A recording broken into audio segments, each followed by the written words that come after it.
Asma bint Umays radwanullahi ta'ala alayha, an honorable lady, no doubt, yes? She came to the Holy Prophet and she said, Ya Rasulullah, there are people who are looking with an evil eye onto my children, the sons of Ja'far.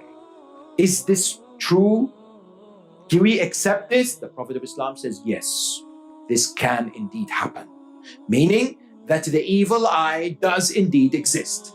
The question that arises here, therefore, is those individuals who believe in the impact and the reality of the nazar and the evil eye come forward and say there are remedies. There are ways in which this can be treated. And they are from the Ahl al-Bayt. A number of remedies exist or ways to protect the human being from the evil eye.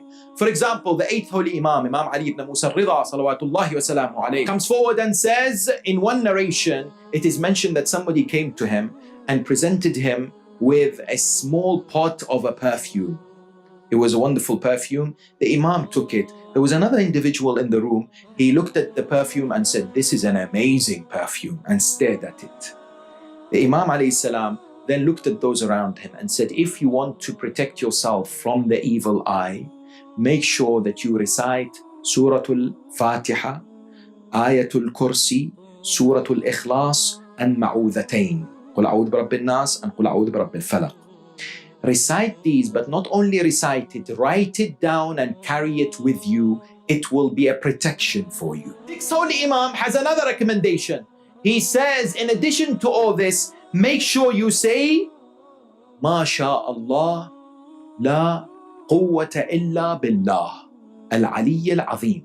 He says, repeat this often to say, Ma sha'Allah, la quwwata illa billah, al-aliy al-azim. Similarly, we are told of the recitation of the last 3 verses of Surah Baqarah. The Prophet of Islam would say, Ayatul Kursi, Ma'udhatayn, as well as the 3 last verses of Surah Al-Baqarah also are helpful against that particular detrimental eye. What else can the human being do? Of great importance is to recite chapter 61 verse 58. This وَإِذْ يَكَادُ الَّذِينَ كَفَرُوا لِيُزْلِقُونَكَ بِأَبْصَارِهِمْ لَمَّا سَمِعُوا الذِّكْرَ وَيَقُولُونَ إِنَّهُ لَمَجْنُونَ. A recommendation is there are places such as, for example, in some countries where you can find them sold. You know, this ayah to place them at home. If you feel that there is a negative impact, if you feel that this is actually detrimental, buy it and place it in your house. What else can be done? We are told in the narrations of the Ahl al-Bayt, one dhikr is of great importance that repels any malicious intentions of the evil eye, and that is when the individual recites salawat ala Muhammad wa ali Muhammad.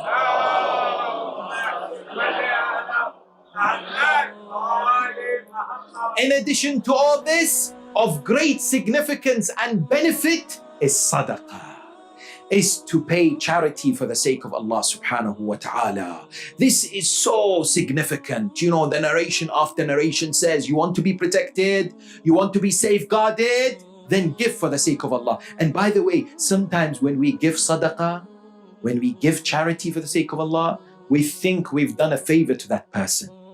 You and I may have helped their dunya, but they have helped our akhirah.